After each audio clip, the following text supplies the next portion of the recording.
Welcome back to the Muster Point, the podcast that strokes you with one hand and slaps you round the face with the other. I'm Stu Mendelson, former Royal Engineer and owner of One Gucci Eye Patch. And I'm Steve Black, former 2nd Royal Tank Regiment, current grease monkey. If you want your car crushing or a machine fixing, I'm your man. Today we're talking about traditions, from the first time you crossed the equator on a frigate to the weird thing the Welsh regiments do to their mascot. We've got it all. Grab a brew, a coconut shell full of carver, or raise a glass of port and toast a king. This is the Muster Point. Let's mount up and prepare to move. Charlie, Charlie, Wub, move now.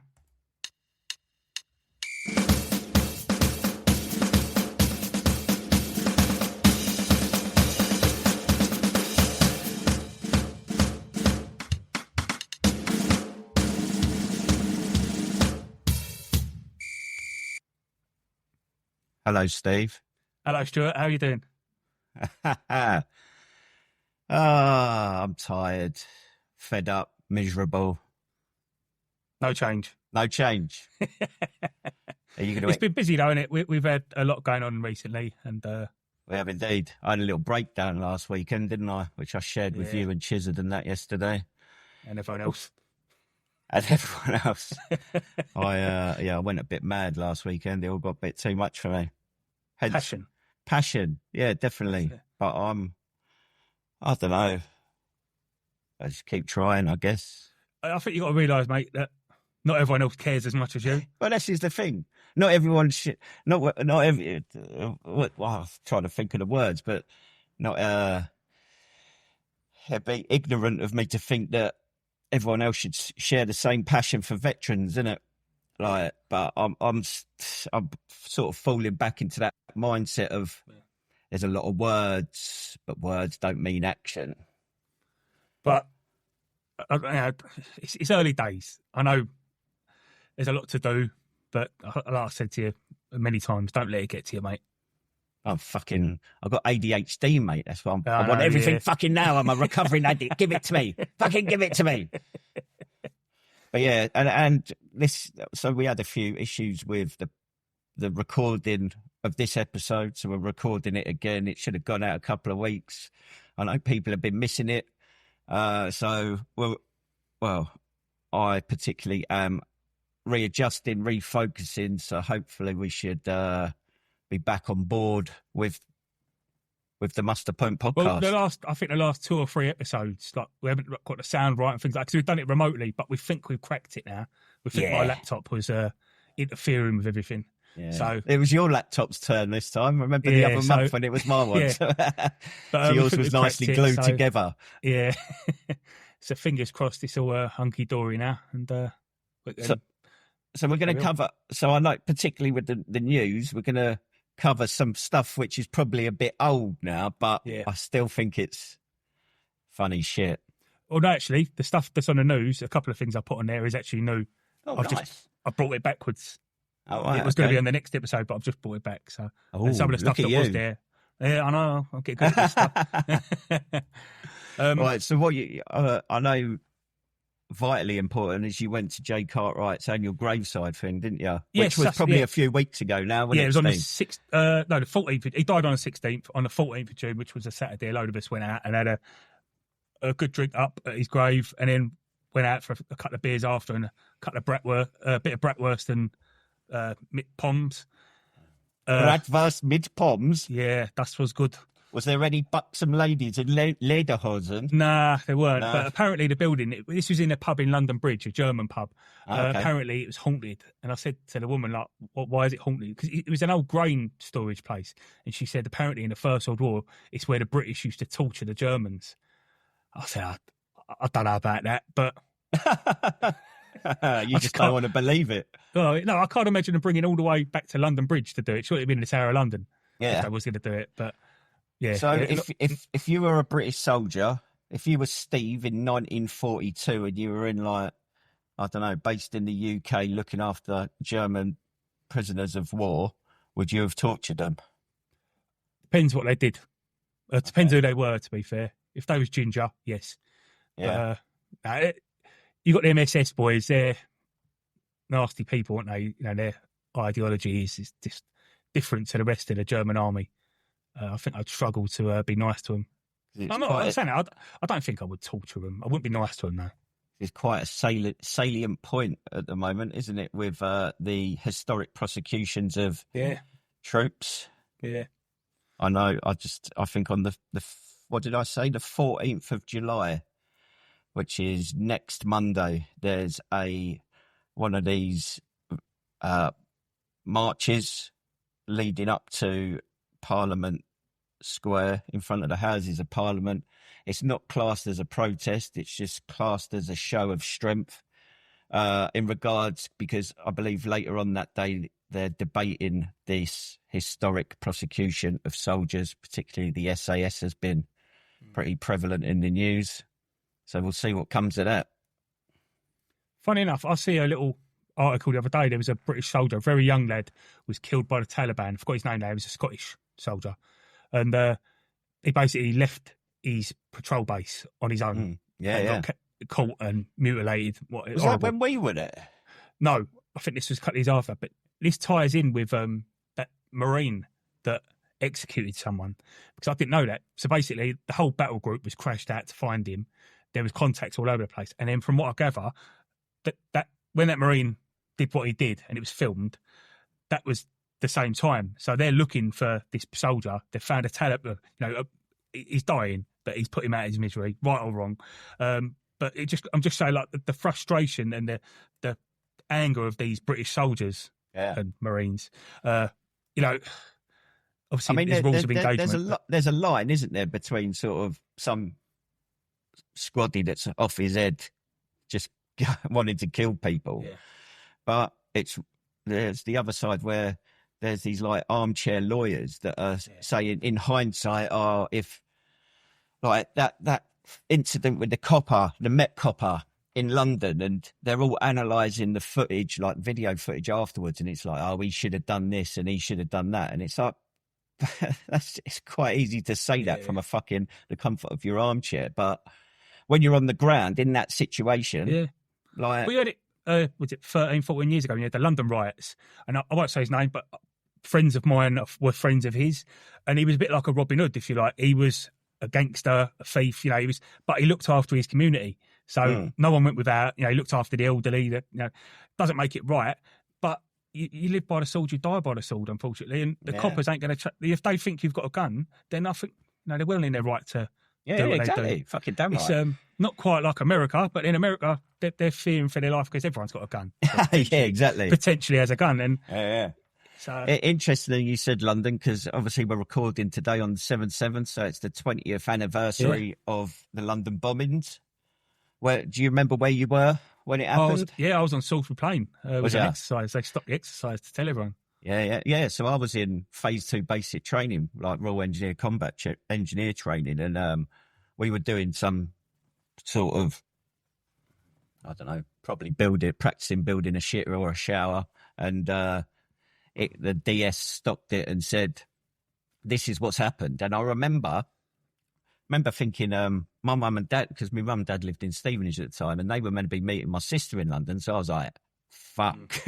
I goes, "Can I phone my mum and dad?" But it turned out, luckily, they hadn't gone. But it's quite, I just remember, I remember exactly which wood line I was in. But, Now, a lot of my mates were not there, but they was working. A lot of my mates work in London, and they had to walk home, and it's like 10, 15 mile walk.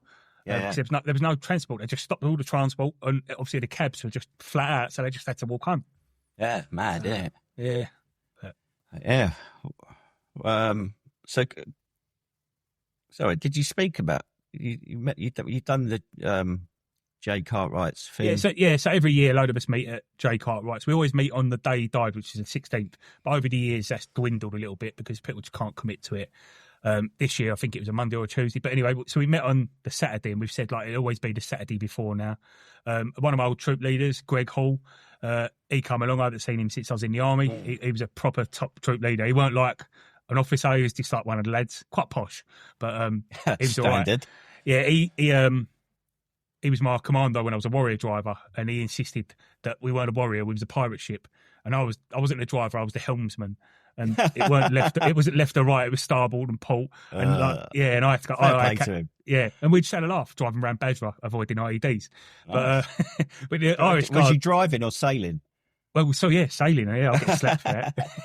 But no, the Irish guards, they didn't have much of a sense of humour. But after a couple of weeks, they did, because I just thought, what the fuck are these blokes on about? But it just makes the day go a bit quicker, I suppose. Yeah. I guess. Yeah. So, well, it's down here. So we attended Stevenage Armed Forces Day, which was the 21st of June. Feels like a lifetime ago now, doesn't it? Yeah. We were there, muster point. And then you were representing SAFA. Then we had the RBL. There was a model plane in front of us, a big one, life size. We had the cadets, seeing the Marines. Yeah. We done some lives, Facebook lives, which I think went all right. It's funny because that Marine cadet with my leg, well, he's got a broken leg. He wants to join the logistics, didn't he? Yeah, that was brilliant. He goes, I want to join the army. And we go, what regiment? You went logistics, and it just went silent. Yeah, it did, didn't it? It was quality. Who wants to join that? Like, aim high, mate. Aim high. I didn't think people heard of logistics till they joined the army. Yeah, so then I attended the Letchworth Garden City Armed Forces Day the week after, which was honest. It was a bit better, but I think that was where the weekend I started losing my lid. I sent some. What I'd say is I'm ashamed that I sent that email to Kevin and Claire. It was done out of frustration and a boil over of events that week. So if you're listening, guys, I do apologise. It wasn't the right way to go about things, but as you said, Steve, it's just passion, isn't it? I think we're just lucky that you don't drink, because fuck knows what you would have sent if you was pissed. What's that picture of your arse or something? Yeah. But I don't know. I emailed the apology. So what? But we're gonna work with Tina, who organised it. She did do a good job. I hope so. At the end of the day, she's not a military person, exactly. not a military background. Exactly. So she's relying on people feeding her information, and over the years, I think it's just, people moan about it, but never really done nothing about it. So, and I think you're right, Steve. Right, I rush ahead, and obviously I have to remember that we've only been going a certain amount of time. We're still fresh on the scene, and I just need to maybe wind my neck in a bit and just relax and just go with the flow, because we've accomplished so much in such a short space of time. Also, I don't know whose fault it was, but there was no military presence last year. There was the army recruiting team, the reserves were there. There was none of that this year. However, they was on the list to attend, so maybe that's something that could be addressed a bit more next year. Yeah, definitely. But anyway, we had a good time, didn't we? And and it was nice to see a load of the blokes from the muster point coming up. Yeah, they turned up, didn't they? Yeah. Old Sanderson got a lift home with you, didn't he? Funny. Didn't fit in your car. Was he 6'5", 20 stone, giant of a man? And, so for those that don't know, Steve actually drives like a shoe. Like that's like his car. He's like, do you remember? It's like that episode from The Simpsons where the guy's like in the car, but when Steve looks through the side window, he's looking through the back window like that. I've got no driving. I'll sit on the back seat. yeah, exactly. And Sanderson's bigger than you, isn't he? Yeah, he's a giant of a man. God. Yeah, it's funny. He couldn't shut the door. We drove all the way home, 2 or 3 miles, and with him holding the door shut. Quality. All I could do is beep, beep, beep, beep, beep, beep, beep, beep, beep. I think Daz was only there because of my chips, because I bought a portion of chips. He wouldn't leave me alone. He was like a seagull. Yeah. But he was welcome to him. But no, we had a good laugh. Yeah. So I think I know this wasn't mentioned in the last one, but so the 15th of November, we're having the Muster Point Celebration of Remembrance. It's a Saturday in the venue is the Holiday Inn in Stevenage. So, yeah, keep an eye out for details as they start coming out. It'd be good to see. So I've asked Sleechy. Sleechy is away that weekend, I think, but maybe Bottle, Tom Wellard, Mick Knowles. Yeah, Bottle said to me that he wants to walk from Portsmouth to Stevenage. It's 96 miles. He wants to do it for charity. I think he said Scottish Little Soldiers. So maybe we could tie that in. Well, to be fair, if he does, he could walk via where Stoner lives in South London. I reckon Stoner would jump on that. Do you know what? That's what he did say. He goes up because he's planning on doing it over 3 days, which is still 30-odd mile a day. It's a good effort. And he said he wants to encourage people to do it with him. So, there you go. Yeah. There you go. And then, because obviously the morning after, I'll be in central London because it's the Tanky Remembrance Sunday, because the Tankies have their Remembrance Sunday the week after. So I'll be getting up hungover and going into London. But a bottle could come with me, maybe. But we'll speak about that. And the others. Yeah, and anyone else. And and anyone who Brian. The thing is, another thing as well, if Remembrance Sunday's too much for someone, the cenotaph, the idea of it freaks you out. Like I say, I think the week before, the Submariners do something, but the Tank Regiment do it the week after. And there's a couple of thousand, but it's nowhere near as busy. It's 2 or 3 deep, that's it. And it's only around the cenotaph. And then we all go to the Horse and Guardsman, which is the Weatherspoons near Trafalgar Square. It used to be another pub, but we changed it. Did you just say Tankies like it 2 or 3 deep? We do. Yeah, sound. 2 at a time. 2 at a time. Yeah, so no, it's, like I say, if you wanted to go to the cenotaph and watch a parade, they do it. So happy days. Should we move on to Armed Forces and Veterans News? Yep. So I noticed that the government has announced that our nuclear deterrent isn't fit for purpose, but we have 1 nuclear submarine. If that got compromised, that's our nuclear deterrent gone. So they want to have planes that can deliver nuclear payloads. So they've ordered F-35As, which is going to be the next nuclear deterrent. However, they're expecting them by the end of the decade. And I just think, fucking hell, what is the point? It's only 5 years away, isn't it? Yeah, but fucking hell, we need it now, surely. Like, there's a war around the corner. And, I don't know. How hard is it to make another F-35? Couple of them. Like, I don't know. Could you do it? I personally, I'd have a go. I'd have a go. You're good with your hands, aren't you, Steve? Yeah. Shit with computers, but I'm good at putting things together. Yeah. But I just think, fucking hell, like, we're America's allies. And I know France do it with I think the Mirages do it, and they're not stealth. So why can't we dig a few tornadoes out or something, or, stick a nuke on them? Yeah, it don't matter if they, I don't know, it's just weird. But anyway, yeah, so it's in the right, I think, years of neglect. And it ain't just the Tories. Labour before that neglected the armed forces. Well, what was it? The subs are like 10 years past their sell-by date. Yeah, and when we was at Parliament, the Tories were blaming the Lib Dems, weren't they? Because when they was paired up together, the Lib Dems stopped them renewing the submarines. So it's just all blaming each other. But ultimately, it's been neglected. So them submariners are doing 200 plus days at sea at a time underwater. That's disgraceful. Loads of money, and I'm sure some of them will be happy, but the ones with families in that ain't acceptable. Yeah. Well, there's one of the F-35s is currently stranded in India, isn't it? It is, yeah, an F-35B, whatever. I don't know what the difference is. But, apparently due to bad weather and low fuel levels, it had to emergency land. Yeah. And now it's broken. Yeah. Which isn't the sort of area of the world you want it to be. Nah, I know we're allies with them. There, isn't it? Yeah, I know we are allies on paper, but I don't think they're that bothered about us, are they? Yeah. Ain't they on about sending over a C-17 to load it up into? I thought they was going to send a Bedford. But, with the RAF reg. Yeah. So interesting. Again, this is from a few weeks ago, but it is funny as fuck that obviously that they're now classed as a terrorist group. What is it? Fucking, I can't think of their name. Palestine Action. Got into the runway on Bryce Norton and spray painted a plane. Yeah. But there's obviously a bit of banter going around. Everyone's blaming the RAF reg. Obviously, Chizard was on our case going, no, we're not responsible for runways. It's the MPGS. And my experience of MPGS are like blokes with bad backs and dodgy knees, like good moustaches. Yeah. Who smoke a lot. Yeah, exactly. It's funny though, isn't it? Yeah. But is it 7 million quid's worth of damage? Yeah. But they've caught 4 people, and they've been put on remand. Really? So, remand? Yeah. Terrorist offence, isn't it? No, it's not. They haven't charged them with terrorism, which I don't get. Because I'm pretty sure I mentioned it before, maybe, but causing serious damage and that could be classed as terrorism, and it definitely is terrorism. And they're outlawing this group as a terrorist group currently. I know they're not at the minute, but I think it should have been terrorism straight away. Yeah. Obviously, I'm sure the lawyers know what they're doing. Oh, do they? Well, I'd like it strikes me as two-tier policing again that everyone goes on about. Yeah. Because obviously there's that. It was Glastonbury last weekend, and that. Yeah, fucking.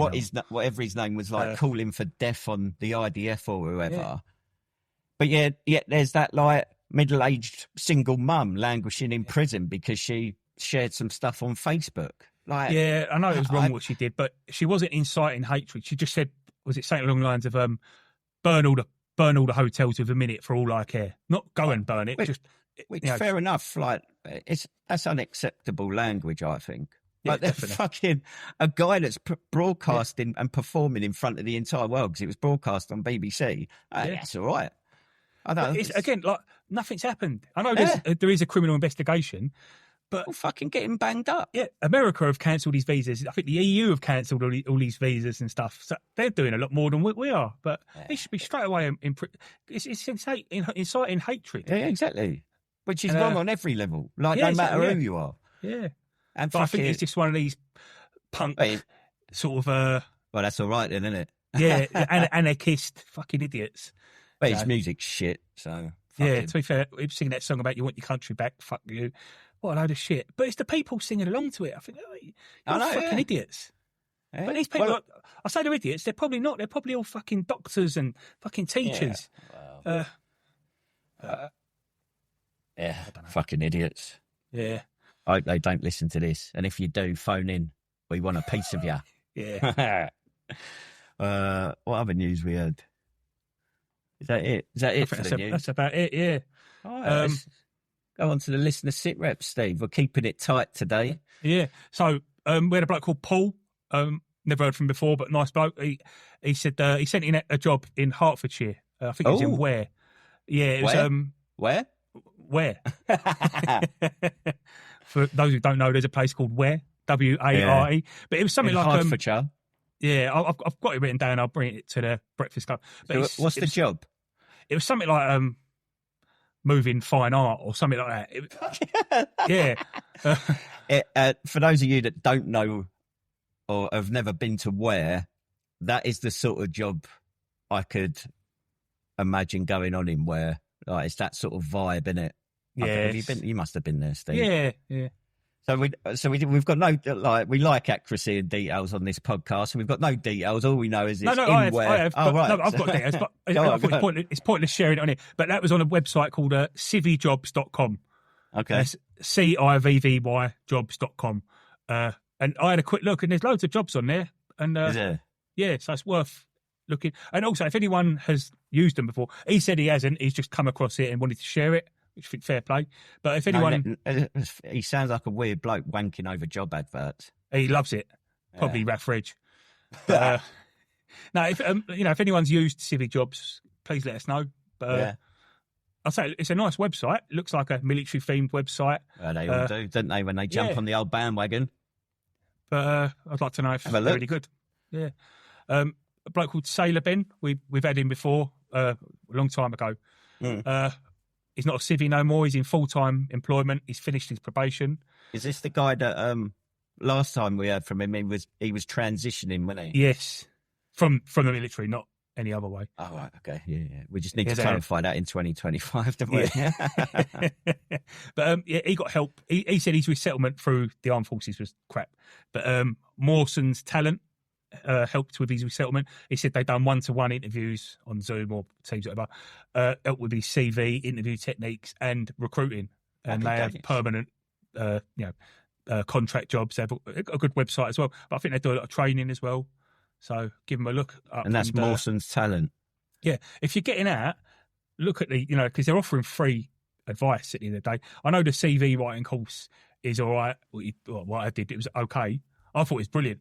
And then when I got out, people looked over my CV and went, actually, it looks like a robot's wrote it, Yeah. But either way, I've never done a CV before, so it was useful for me. But like I say, these blokes have got lived experience, and they're all military as well. We say all ex-military.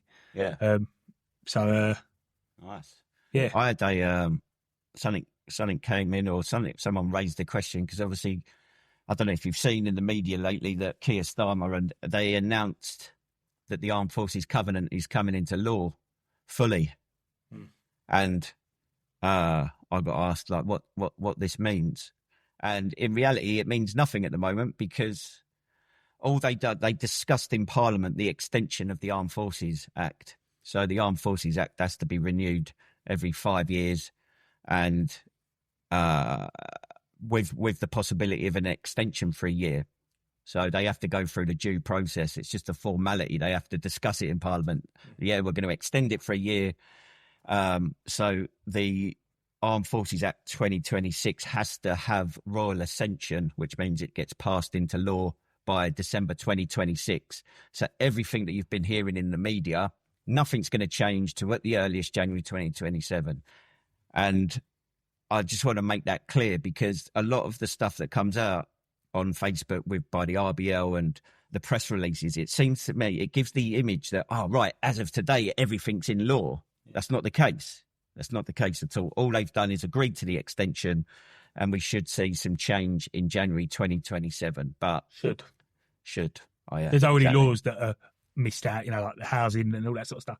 So no one can be held accountable. That's the trouble with these laws. Well, they're proposing that there's going to be some accountability measures put in, but words, say words, they mean nothing. Yeah. But yeah, I was wondering, because obviously I'm a bit confused. So on one of the episodes, whether it was the one that we failed to, this one that were re-recorded, I had some questions, but I think they've already gone out. Remember, I had some questions. Yeah, I think they've already gone out. All right, we'll forget about that. If not, we'll do it another time. Right, so we've smashed through all that. So now, we're going on frontline focus. Yeah, so I've done it wrong actually. It's traditions. This one. Yeah. We're talking about traditions. So old traditions, new traditions. Traditions you've heard of, traditions you've witnessed. What have you got any, Steve? Well, the tank regiment traditions, the Royal Tank Regiment Black Beret. It's the only regiment in the British Army that's allowed to wear a black beret. There is a reserve, reserve or TA, what do you call it? The Westminster Dragoons, they wear a black beret. That's just for an affiliation with the Second Royal Tank Regiment years ago. But anyway, so in 1924, the black beret was first worn, and it was approved by George V. And then in 1935, George V approved that they could wear black coveralls. Okay. Get this; these are all tankies are proud of their black uniform. It's different, I suppose. And then there's if you're a full crewman means you are a driver, gunner, loader. You can do map reading, signals. You can do everything, but not the commander. But you wear a tank badge, a World War One. Yeah, I forgot on it. That badge there. That was designed in 1916, and it was first worn officially in 1917. And I say it's still worn by tank crews now in their overalls and their number twos. So yeah, can I ask you a question? Yeah. So I've noticed after hanging around with you for a bit, and I think you've said it to me before, and it went over my head. But you wear your cap badge over the centre of your forehead. Is it, or is that just you fucking fucking around? Right. I don't mind sort of in between. It's sort of, I know what you mean. Obviously, you meant to wear your cap badge over your left eye. Traditionally, tankies wore theirs in the centre of their head with it folded over both sides. I think that comes from looking through a periscope. And, your headset on your head, it's just sort of folded that way. So you'll see a lot of people in black uniforms with their cap badge right in the centre of their head. I say mine's more like there.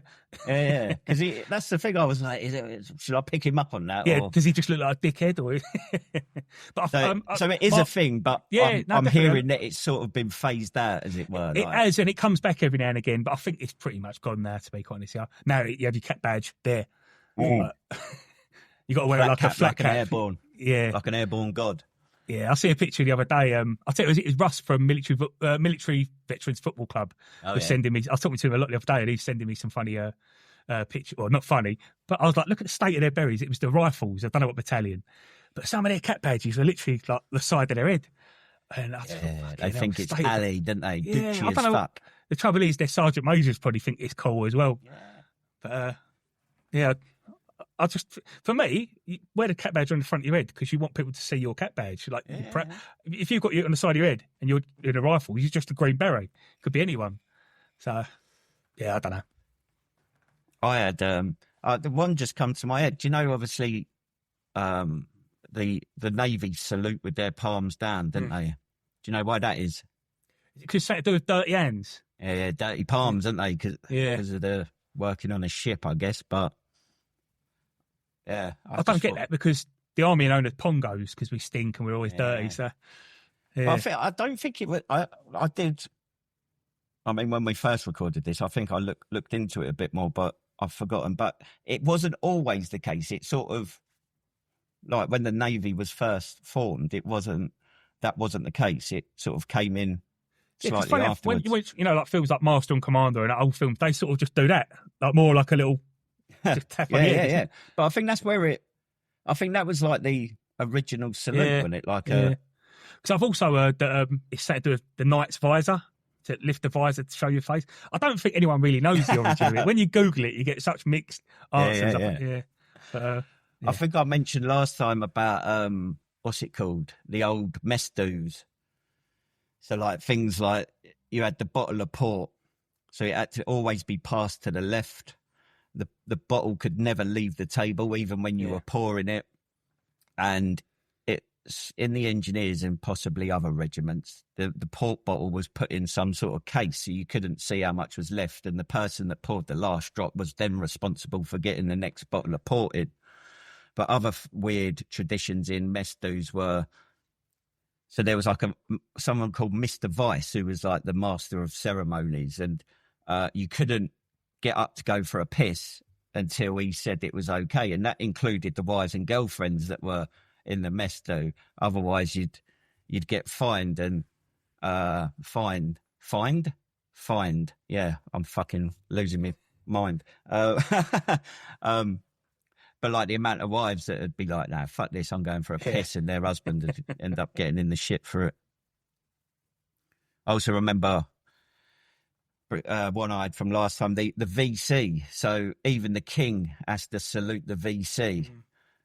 Obviously, there's not many that many surviving VC holders, but if they're in their dress uniform wearing the VC, then even like you could be like a fucking a private, and your CO would have to salute the VC. Yeah, because obviously it's worth highlighting that you don't actually salute the person, you salute the commission, didn't you? Yeah, because it did annoy me every now and again. You get an officer just doesn't salute you back, and I know some people used to pull them up for it. Go, wait, I have some respect. Yeah, exactly. I'm going to go to the effort of raising my fucking hand for you, sir. And to be fair, most tanky officers were all right. You know, it was quite informal, probably because you had a tank together.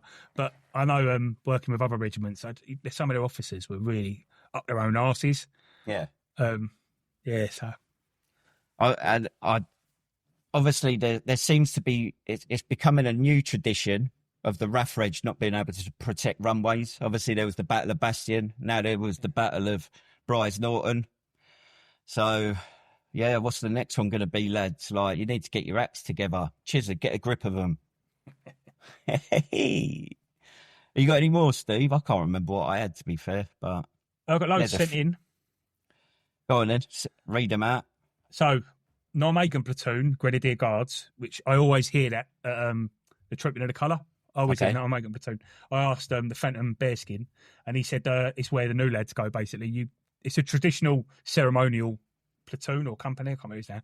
But, the new lads tend to go there to hone their skills as a guardsman before they go to the battalion. But as in they practice standing still? Yeah, polishing things. Yeah. Yeah. He sent a voice note in, a video actually, of some of their traditions. Are we going to play it? We can play it. We're going to play it now, because I'm going to put a mark where... Yeah, so, okay, we'll listen to that now, shall we?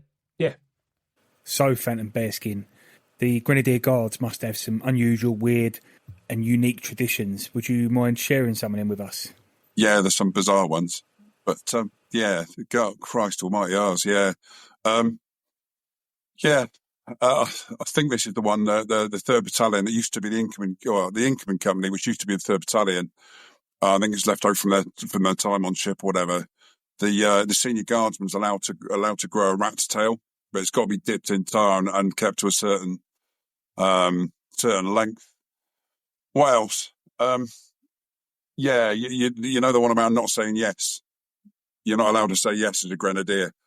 And that's why you'll find a lot of grenadiers. I do it habitually. And my mum's Jockanese and my dad's from Durham anyway, so I've probably got it in my blood. But you don't say yes because obviously there's an alternative to yes, which means that you're agreeing with the order, and you never question an order. So you're not allowed to say yes. So if someone says, go and move that bucket of coal, yeah, you go, sir, son. But most guys I used to get around it by saying I, sir, I. Yeah, so I still say it to this day. But were you fucking Scottish? No, just say I. Yeah, another one. You don't say civvies. You get caught saying civvies, you'll get a dig, because anything that's non-uniform is called plain cloth. So and they'll still say it to this day. Right, get changed. After you're going to get knocked off on a Friday, and it's sort of knock off in civvies, sort of 2 o'clock after command officer's PT and a bit of scoff. Right, yeah, right. Fall back in at 2 o'clock in plain cloth. Is it a guards thing? Yeah. I believe so. I'm not sure if it transcends into the rest of the battalions. Maybe the Welsh, if they're closely related to us.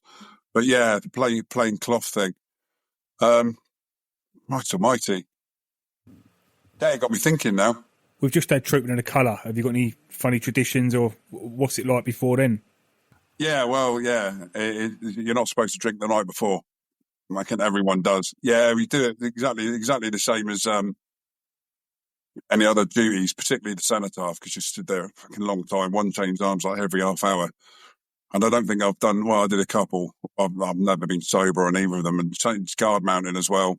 If you get a lot of the sort of the non-commissioned officers in their pads and they live in, if they live out, the opportunity for a night before guard, because normally you get to the armory about 6 o'clock, 5:30, 6 o'clock. They use that night before to get slammed. And if you're ordered to attend, some absolutely messes. But the troop, that's one of them. And the boiled sweets as well. I don't know if they still do it, but to give you a bit of energy, they used to do those. You remember in the rat packs, you used to get little boiled sweets in the white paper. They used to dish them out beforehand to give you a bit of a sugar rush. And the challenge was to see if you can unwrap. Well, me and a couple of my mates used to see if you can get it unwrapped just using your tongue by the time you'd marched down the horse guards. And a good one was when the escort goes forward to collect the colour, and then they march through and troop the colour in slow time through the ranks. It used to be good sport to see if you could spit the ball sweets into their bearskins as they're marching past you. So you get the escort, and if it shows up on TV, you might see a couple of tufts in their bearskins, but generally got ball sweets stuck in them. Another one, which is always really funny, is because you march down there with bayonets unfixed, and you fix bayonets when you get a horse guards when you get into line, and it's really, really good fun. You know, the top of fag packets, rip the top of a fag packet, and if you can get your mate's bayonet if he's in front of you and stuff it in the bayonet, of course you can't fix bayonets, and all you hear is a couple of rank in front or a couple of files down, like, oh fuck you cunt, for fuck's sake. And then as soon as your rifle movement, ching ching, his bayonet falls off. That's generally quite a good one. Or someone's medals, if you're brushing them off, say, come here, and you can manage to get behind the medals and unclip it. So yeah, it's going to work its way off. And yeah, we're marching around horse guards. Same with magazines. Yeah, you end up, again, you probably can't see it on the TV, but you're kicking bayonets. If you see someone's medals, it's jack as fuck. But you see someone's medals, you're playing football with them as you're marching around, and magazines and stuff like that. Yeah, that was, quite a good one. Bit of a stitch up. But yeah, again, typical things we used to do on Queen's Guard as well. If you can get someone's bearskin unattended, you get their curb chain. If it's a really, really hot one, you get the curb chain, you see it's like brass links, but it's got japanned leather, big thick leather underneath. And there's 2 like straps that you hook up inside your bearskin. You unhook it and you give it a good rimming, so it just smells a sweaty bum. And of course, they've got it sat on their butt because it sits under the bottom lip. And of course, as their face heats up, it heats up, and they get the whiff of your ass for the rest of the time. And you get bods. breakdancing, particularly if you've had a big one the night before. And the other one was boot polish, put boot polish on it. And of course, as soon as they sweat, they've got a chin look like an Everton min. That's generally good, but all good stuff, all jack stuff, yeah. It's like a rite of passage, isn't it, for the senior lads to play pranks on the new lads, and they'll get their turn after a couple of years. Yeah. I mean, yeah, it's one of those things. I mean, it could get merciless, and I hope a lot of this has stopped now because it was, it's quite perilous. But you get the young guardsmen at Buck Palace. The guard room, you live in accommodation above the guard room, and up at the windows there's like mesh cage. So I suppose it'd be for, I don't know, some sort of bomb attack or whatever to stop you getting covered in glass. Well, you can shut those cages. You get the junior bod, and I had all sorts of nightmares done to me as a junior bod. You stuff them in there and shut them in the cage and leave them in there like till about 30 seconds before they're due on stag. So they've got to get dressed. They've got to get downstairs. Where's the next pair? You've got to get your rifle, sign for your rifle. And, so they're in a panic. And Bod used to super glue the cuffs of their tunics together and super glue the legs of their tweeds. The trousers are called tweeds. So they can't get their hands through and they panic and have to cut it up. Yeah, it is pretty merciless. And, I recall one good one. St. James's Palace. The first two guys that go on stag after the guard mount, after you've changed guard, are the junior pair. And, you get scoff houses, you get the big tubs of screech, the massive sort of, the slush puppy things of screech. You used to call it fizzy chicken because it's like, don't know what colour it is, what's it taste like chicken. Well, there was two lads, a lad called Cowboy, and I can't remember the other guy.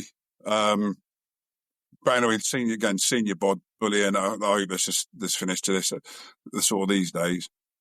But yeah, the junior pair before they go out, they got half hour before they go out. You just look at that thing and screech and go, right, get drinking, get fucking drinking. They got to drink as much. Oh, going to be sick. Doesn't matter if you be sick. Drink some more. Stay hydrated. And of course, they go on stag, and you start getting a little sweepstakes together. Right, who's going to need a piss first? And in the sentry boxes, there's a red and a white and a black button. The red button is if all hell breaks loose. So you're getting attacked or whatever. And you'll be surprised who descends from where, sort of the armed police and stuff like that. And, it's all hands to the pump.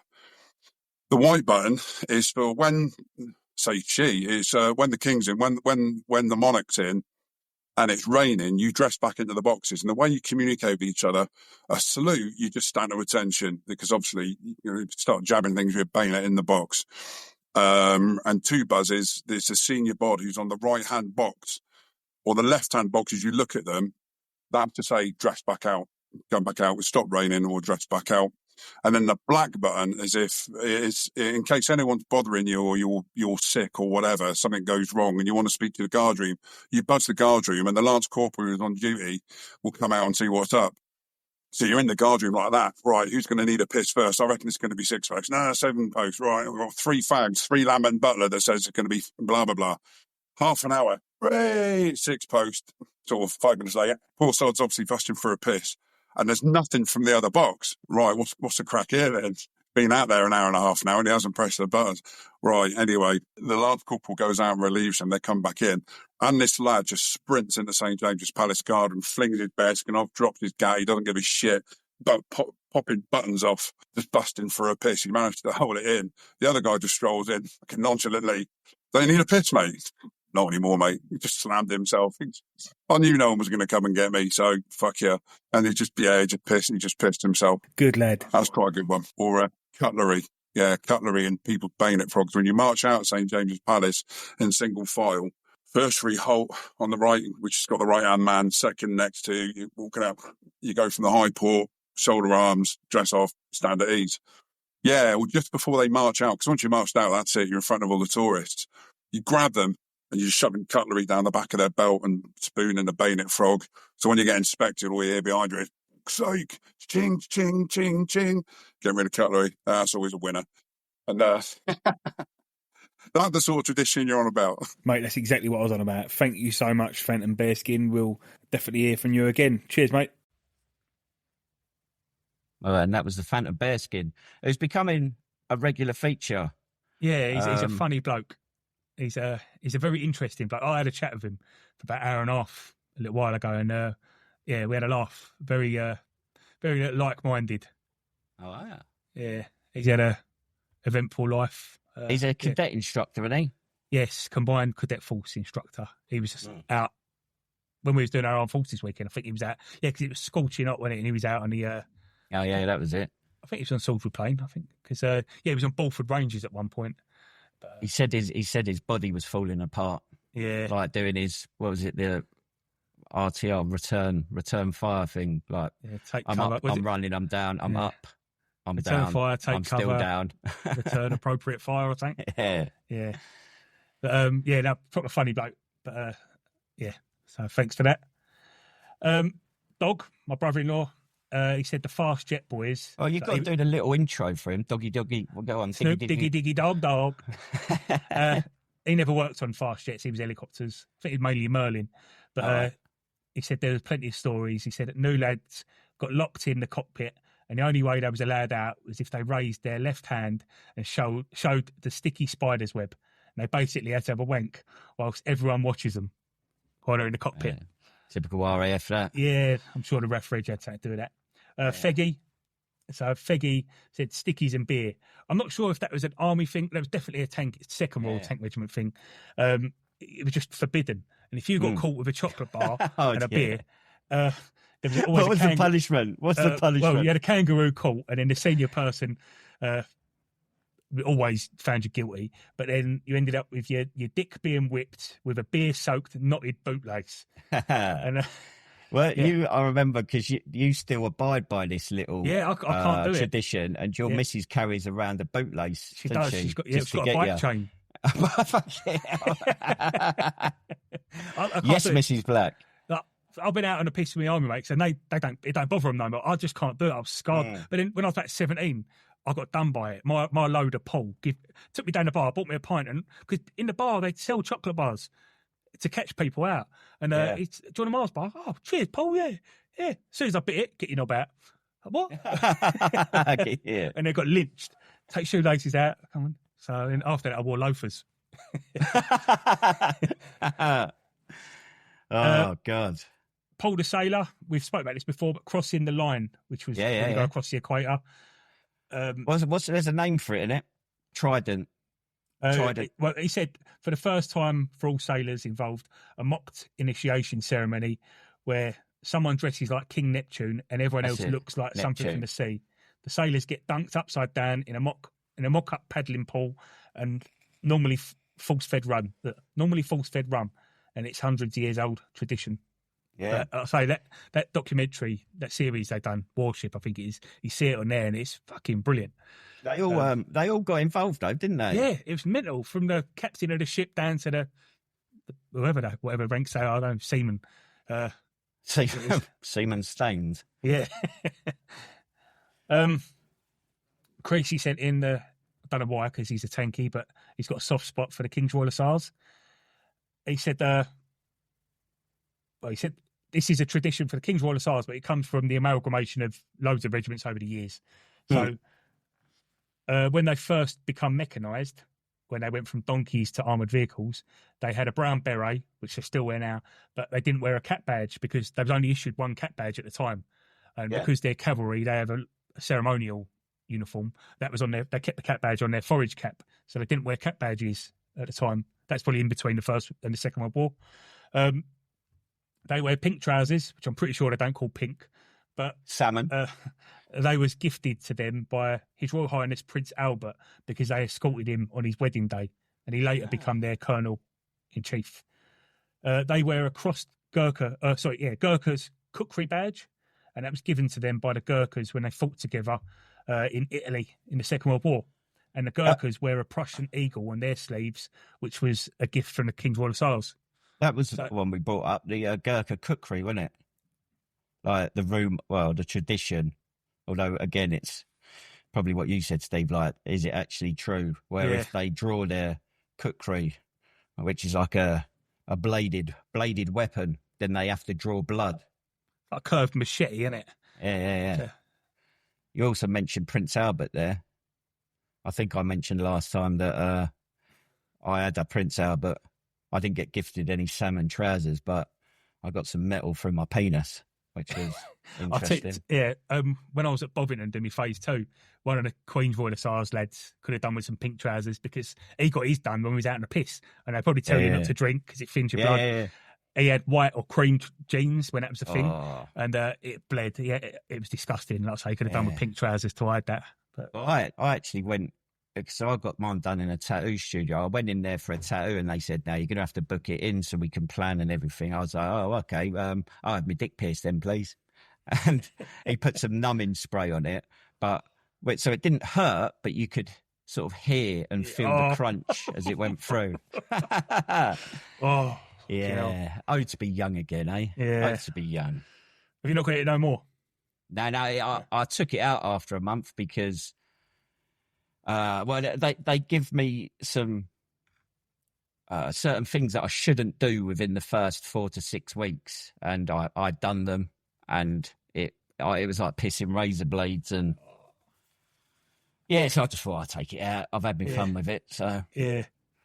Oh fucking hell! Right, so I got a voice note from Sleechy. Okay. All right, lads, how's it going? Sleechy here reporting for... Can you hear that all right? Yeah. QT reporting in from the shed, Seep HQ. Yeah, so, unusual or weird or whatever traditions. Yeah, I've got one. Do you know, like, in all regiments, when you're a new lad, you either get called a sprog or a nig or whatever. Well, in our mob, in the Fusiliers, we didn't have sprogs or nigs. You were called a red arse. And the reason you were called a red arse is because when you first got to battalion, you used to get fucking held down and initiated, held down by some senior lads and initiated into the battalion by having some fucking senior bod sink his fucking teeth into your cheek of your arse until it bled, hence the word red arse. So that's why all new Fusiliers are called red arse. Never happened to me because I came from another unit and I'd already done a few years, so I fucking luckily bypassed that one. But there you go, red arse, get your arse bit. Fucking horrible, really, but there you go. Anyway, hope you're all good, guys. Speak to us soon. Take it easy. Yo. Do you think he was lying? Do you think he did get it done? He's like, I didn't get it done because I come from another unit. Or was he the bum biter? Yeah, 100% he was. Yeah, he loved a bit fucking of 100%. I've heard red arse before. Yeah. Weren't a phrase that was overly used in my regiment, but I have heard it before. Yeah, I think I have. Also, the other arse one was shiny arse, which was mainly like your clerks and that, because they don't get up off their chair, off the seated position, therefore wearing out the bum area of their combat 95s quicker. Oh, what's going on, Steve? I've got another voice now. I'm just trying to find it. Looks like you're having a wank or something. He don't message me in messages. He always sends me voice notes. Right, so I've got a couple of short voice notes here from Glazy. Yeah, we've got a couple. We obviously call a bayonet a sword. If you call it a bayonet, you get probably beaten up by someone. We have a phrase called wank dirch, which basically means good, but it can also mean bad. That's going to take a lot of explaining, that one. A couple of blokes in the green jackets. A couple of blokes in the green jackets back in the day had a weird tradition where they killed a woman and buried her with entrenching tools, but I don't know if that really caught on. The studios do the audio version of it. Fucking hell. That was out in Iron Apple, wasn't it? That's why all squaddies were banned in Iron Apple. I know we should laughing about it, but we're not taking the piss out of it. We are.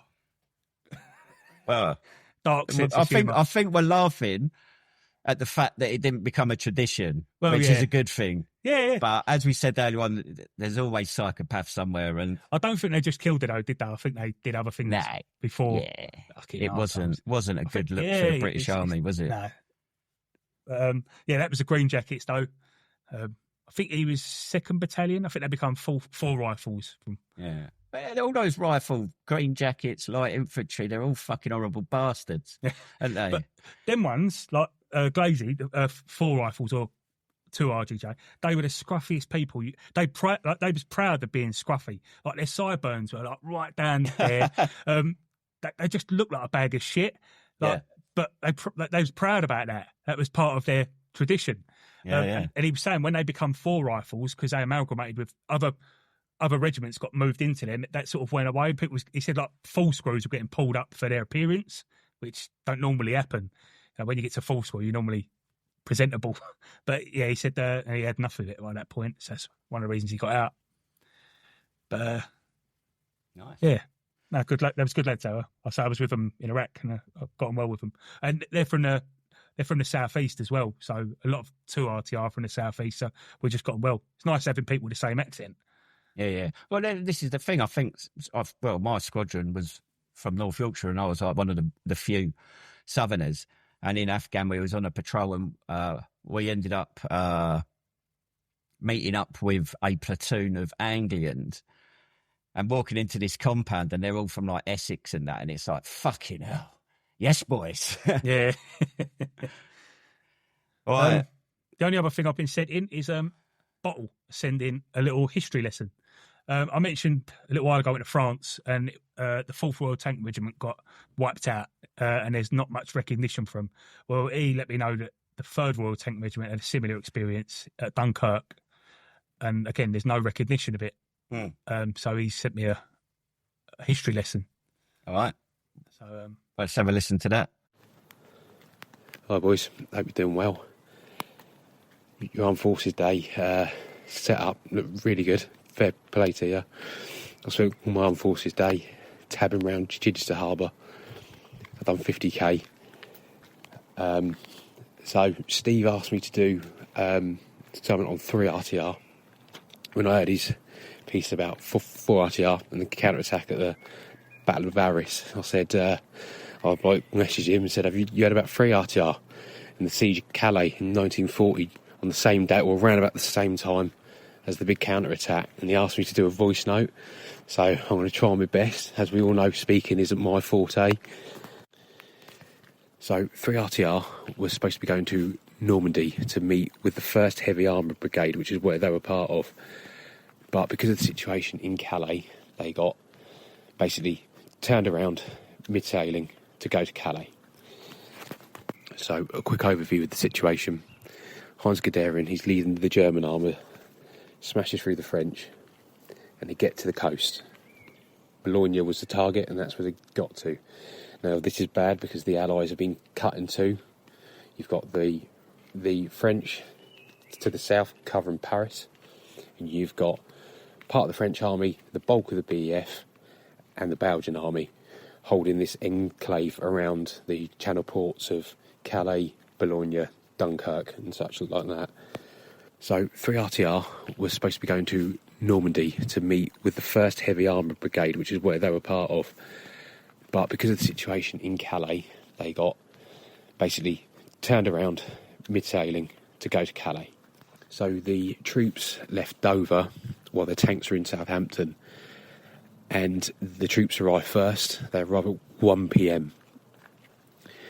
But there's no armour for them to hold, so they've been told to hide in the sand dunes around Calais. The tanks arrive at 4 p.m.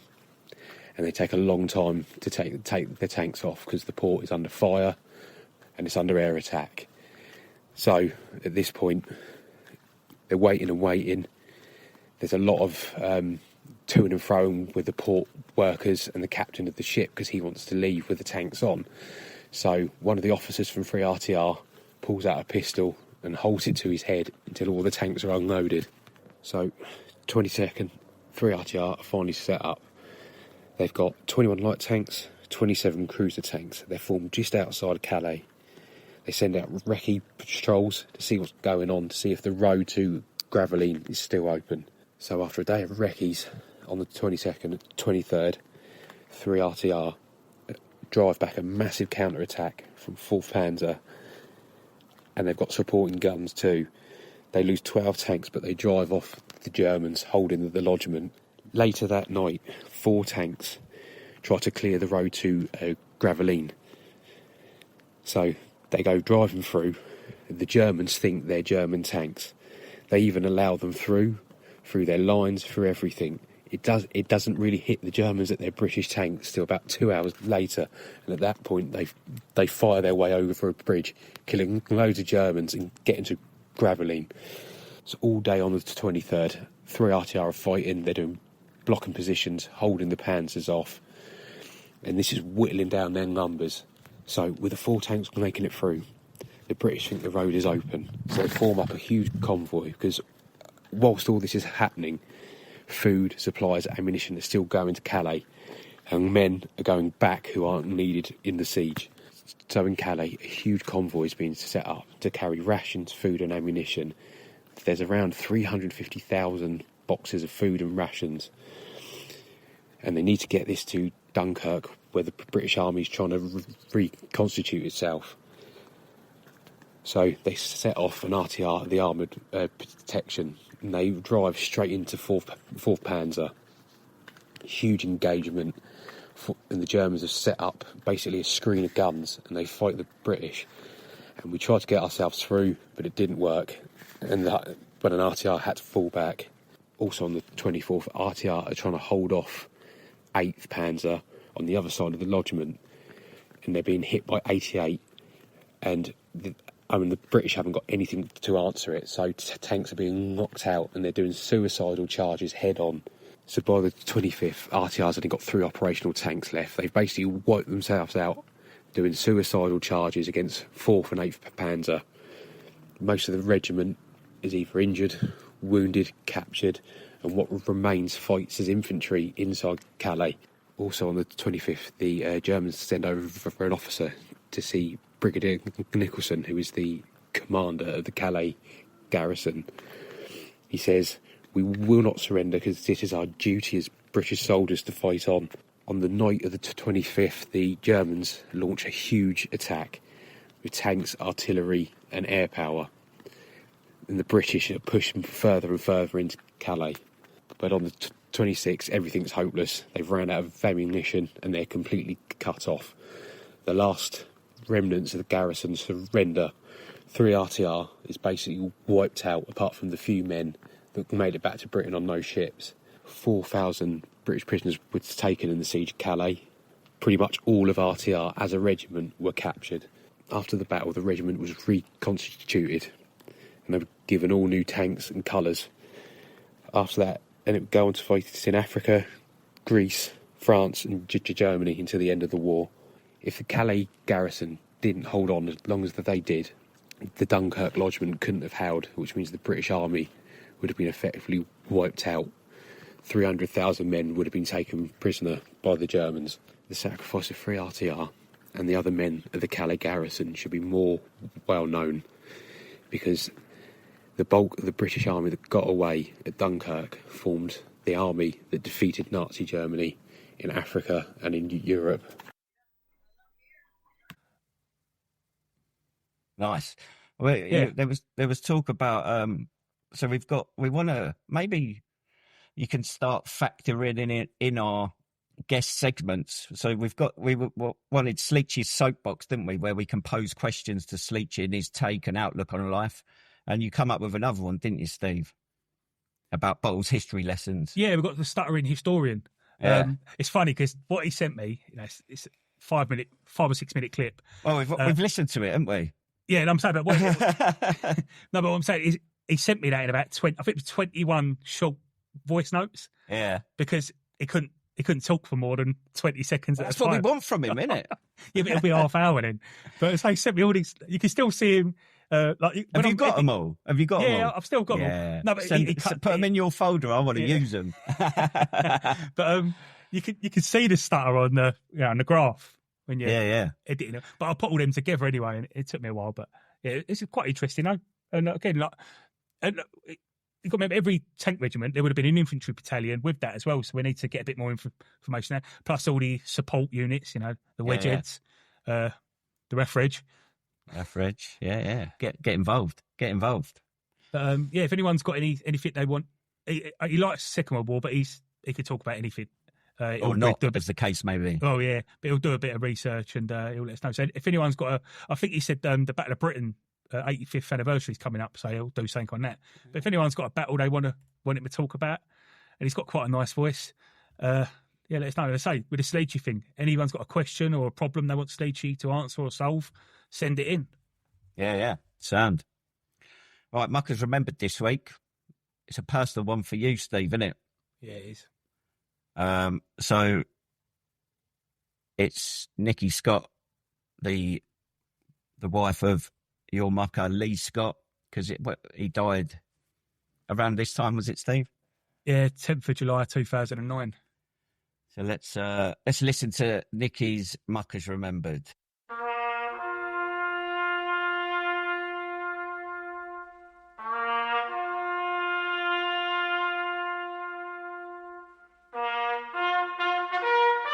I'm remembering my husband, Corporal Lee Scott, who served in the 2nd Royal Tank Regiment and was killed in Afghanistan on the 10th of July 2009. We remember Lee every single day in my home. So we had 2 young children, Kai and Brooke.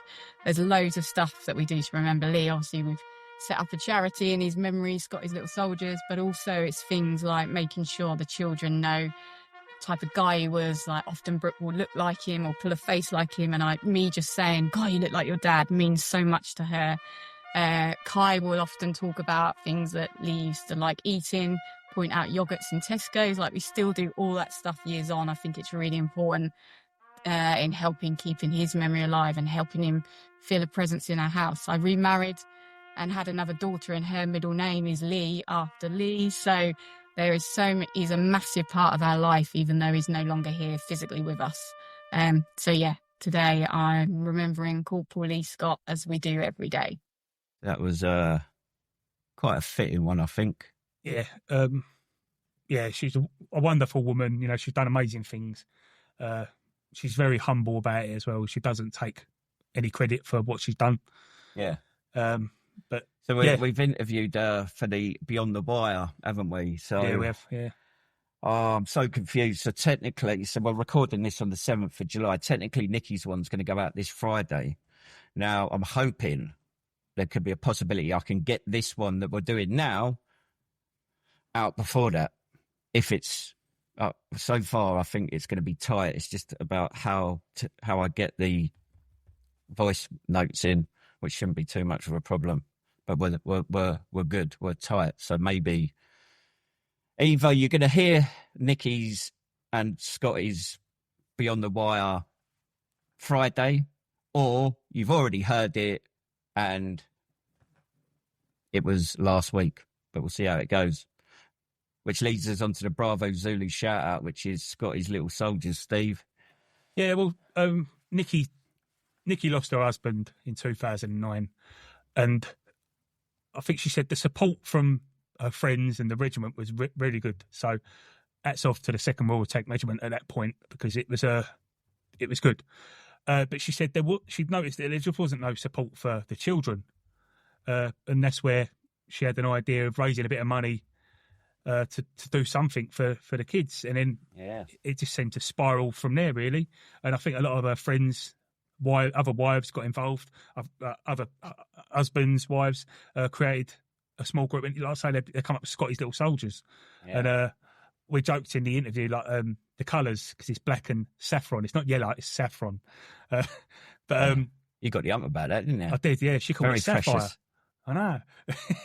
But and yeah, he's got corporal badges on, you know, because it's Corporal Scott. That's who it was. It was Lee Scott. Yeah. So she's keeping his memory alive. And like I say, they do wonderful things. And it's not just children no more. I think it's up to 25. And it's not just people who are serving. So if a veteran passes away and they've got children, they can support them, which I think is amazing. And she highlighted that it's a lot of people that have heard of Scotty's think it's about the holidays or the fun stuff, but there's a lot. What was incredible is that there's like engagement groups, and it's more than just the holidays. And it sounds like they're working closely with like the welfare teams to provide, because like everyone focuses on the veteran or the person serving, and they're doing so much to support the families and highlight that sort of care. And I guess I don't want to spoil it because it's quite an incredible interview. So either keep an eye out for that or look backwards and give it a listen. So that's that. Wrapping it up. And as I said, we've had a bumpy couple of weeks, particularly me. So hopefully we're back on track and we'll be more regular. We've spoken about traditions. Any questions, send them in. It's good to be back. I get caught up in so much shit. I think I said in the meeting yesterday, it's like I held my hands up and said I've ended up getting caught up in other shit and forgot about that I do actually enjoy doing this. You know what I mean? If I forget again, Steve, give me a kick up the arse or bite my bum. I'll poke you in your eye. Would poke me in the eye, yeah. So the next episode, I think we should do a day in the life. So what's it like to be in a ref reg when you're not on tour? And he's saying to dig it in, but what the fuck do they do? Just saying, what the board engineers do? Or what's it like to sweep a tank park? Yeah, exactly. Yeah, and I've already started asking a question already, and it's the same no matter what. Apart from the Navy, everyone else does the same. Fuck all. Fuck all, yeah. Don't give it away. Don't give it away. It's fucking hard. What's interesting is some of the games that are coming out are quite really funny.